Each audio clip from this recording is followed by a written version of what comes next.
Hello everyone, आप सभी का स्वागत है एजुकेशन विद एमकेसी चैनल पर। आज हम लोग पढ़ेंगे क्लास 10th का मैथ। ठीक है, कौन सा 1.3 एक्सरसाइज, जिसका हम लोग पार्ट 1 कर चुके हैं। अब हम लोग पार्ट 2 करेंगे। ठीक है, पार्ट 2 में हम लोग क्वेश्चन नंबर 3 से स्टार्ट करते हैं। क्वेश्चन नंबर 2 तक तो आपको समझ में आ गया होगा, नहीं आया है तो कमेंट में आपको जरूर बताना है। ठीक है, देखो सबसे पहले आपको सभाज्य संख्या याद रहना चाहिए क्या होता है। दूसरा परिमेय संख्या याद रहना चाहिए। तीसरा अभाज्य संख्या याद रहना चाहिए। चौथा भाज्य संख्या होना चाहिए, और ये इसका उल्टा जो होता है अपरिमेय संख्या। ये सारी संख्या आपको याद रहना चाहिए। क्यों? क्योंकि अब जो है झारखंड बोर्ड में ऑब्जेक्टिव होता है, ऑब्जेक्टिव में कुछ भी घुमा सकता है। जब आपको सारी संख्या याद अच्छे से रहेगा तो अच्छा नंबर लाओगे। ठीक है, अगर नहीं याद रहेगा तो फिर आपको कहीं पे भी फंसा सकता है, इसीलिए सारे को याद करना है। ठीक है, तो अब बढ़ते हैं क्वेश्चन नंबर 3 पे। ठीक है, क्वेश्चन नंबर 3 का 1 नंबर। तो क्वेश्चन नंबर 3 का 1 नंबर क्या है? सिद्ध कीजिए कि निम्नलिखित संख्या अपरिमेय है। हमें सिद्ध क्या करना है?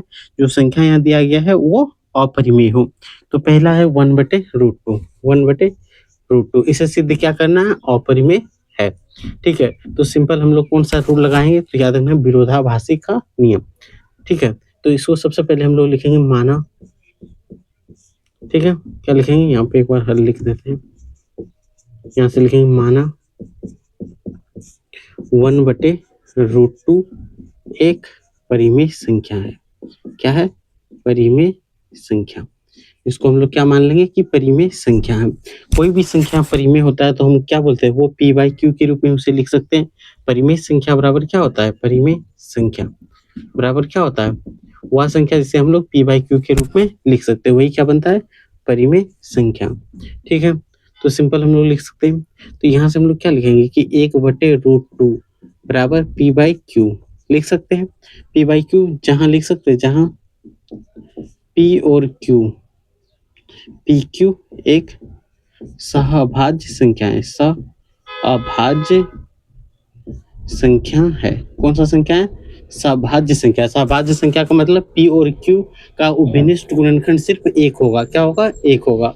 ठीक है, यानी कि 8 जैसे कि p और q को विभाजित करें तो उसका HCF 1 होना चाहिए, या तो बोल सकते हो आपका उसका अभाज्य गुणनखंड भी 1 होना चाहिए, सहग गुणनखंड भी 1 होना चाहिए। ठीक है, वही क्या बनता है? सहभाज्य संख्या।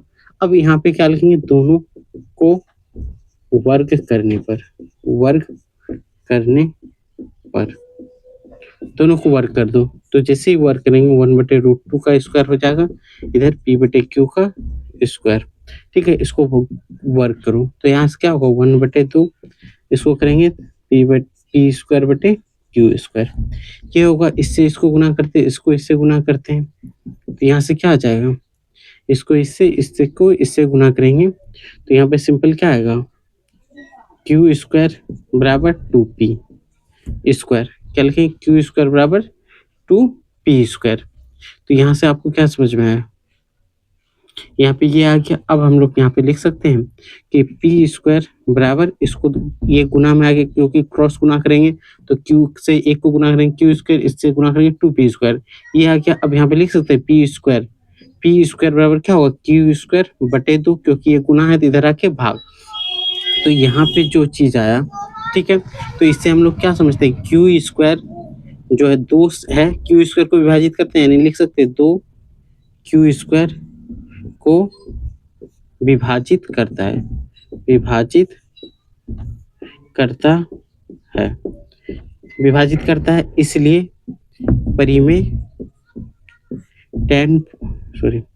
परिमेय क्या लिखेंगे? 1.3 से क्या होगा? q को भी विभाजित करेगा, q को भी विभाजित करता है। यही लिखना है आपको, विभाजित करता है। ठीक है, परिमेय 1.3 आपको याद रहना चाहिए जो बता दिए हम। तो ये मान लेते हैं इसको समीकरण 1। अब देखो, अब यहाँ पे लिखेंगे, क्या लिखेंगे कि माना p, मान लेते हैं यहाँ पे इस बार q बराबर क्या है? 2k है। ठीक है, मान लेते हैं q बराबर कितना है? 2k है, इसलिए p² बराबर क्या होगा?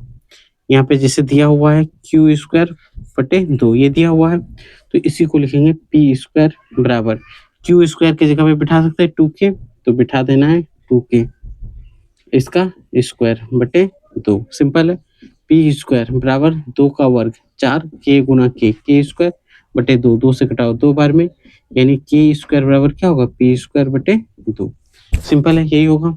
अब हम लोग क्या लिखेंगे कि पी स्क्वायर को 2, यहाँ पे सिंपल लिखेंगे 2 पी स्क्वायर को विभाजित करता है, 2 पी स्क्वायर को विभाजित करता है, विभाजित करता है, विभाजित करता है, इसलिए परिमेय 1.3 से क्या लिखेंगे 1.3 से क्या होगा 1.3 से पी को भी विभाजित करेगा, विभाजित करेगा। सिंपल है, इसको समीकरण 2 मान लेते हैं। अगर पी और क्यू क्या है एक अभाज्य संख्या, यानी दोनों को 2 विभाजित कर रहा है, एक के अतिरिक्त और भी कोई गुणनखंड है, इसलिए यहाँ पे क्या होगा विरोधाभास। इस यहाँ पे लिख सकते हैं, अतः समीकरण 1 तथा 2 से, समीकरण 1 तथा 2 से हमारी धारणा गलत है, धारणा गलत है। क्या लिखेंगे, हमारी धारणा जो हम लोग माने थे वो क्या है गलत है। ठीक है, जैसे ही गलत हो गया तो लिख सकते हैं, इसलिए 1/√2 एक अपरिमेय संख्या है, अपरिमेय संख्या है। ठीक है, यही हमें प्रूव करना था और ये प्रूव हो गया। ठीक है,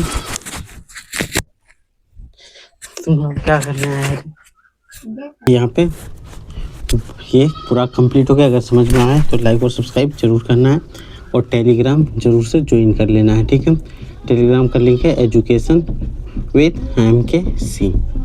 ठीक है, इस नाम से आप ज्वाइन कर सकते हो। ठीक है, अब बढ़ते हैं हम लोग नेक्स्ट क्वेश्चन नंबर 2 पे। क्वेश्चन नंबर 3 का 2 नंबर पे, इसको आप स्क्रीनशॉट लेके रख सकते हो या तो एक बार नोट कर लूँ। ठीक है, तो चलो सबसे पहले अब हम लोग क्वेश्चन नंबर 2 पे चलते हैं। क्वेश्चन नंबर 3 का 2 और भी आसान है। ठीक है, 2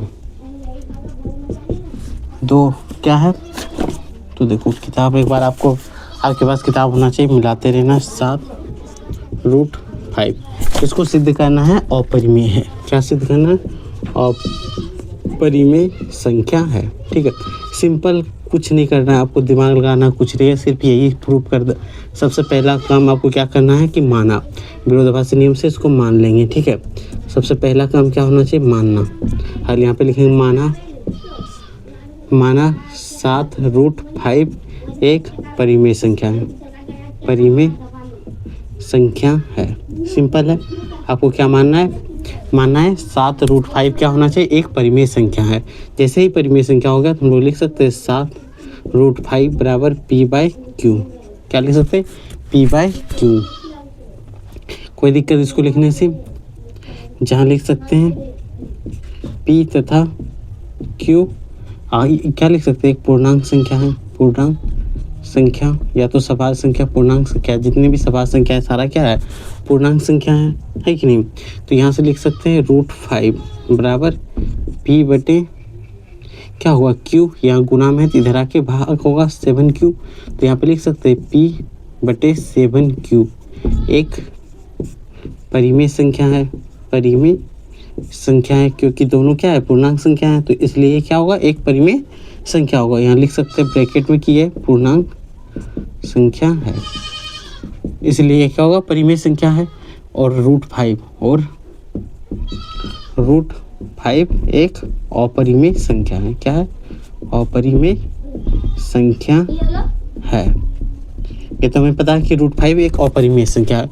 अतः कभी भी, यहाँ क्या लिखें, कभी भी परिमेय संख्या अपरिमेय संख्या के बराबर नहीं होता है, परिमेय संख्या के बराबर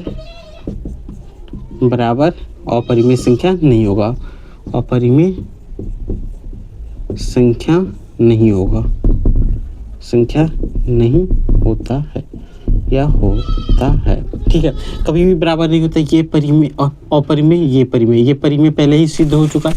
√5 एक अपरिमेय है, सिद्ध हो चुका है, हमें पता है। अगर यहाँ पे एक लाइन लिखोगे तो लिख देना है कि सिद्ध हो चुका है। क्या लिखोगे, सिद्ध हो चुका है।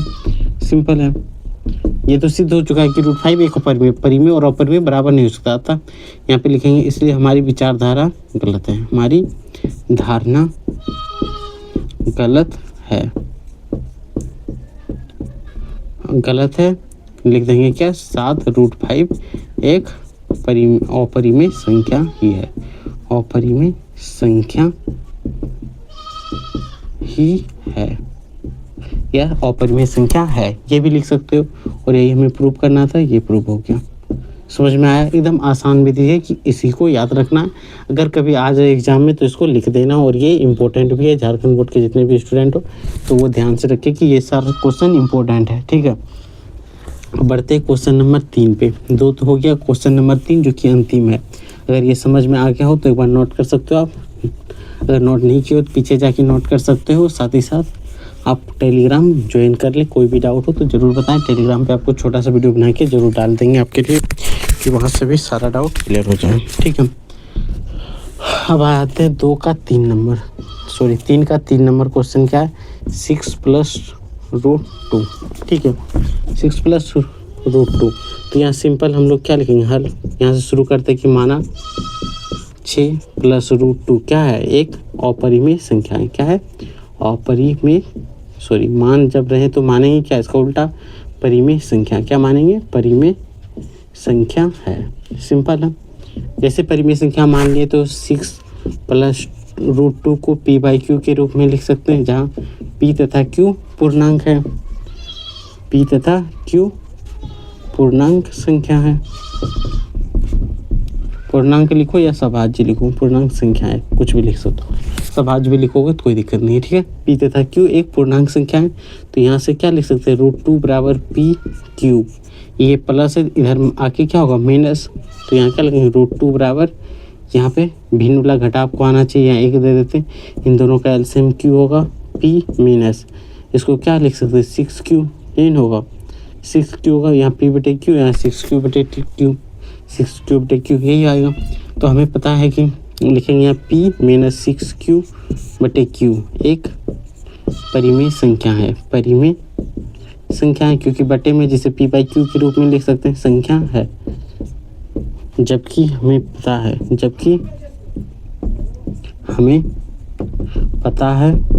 कि √2 एक अपरिमेय संख्या होता है, अपरिमेय संख्या होता है।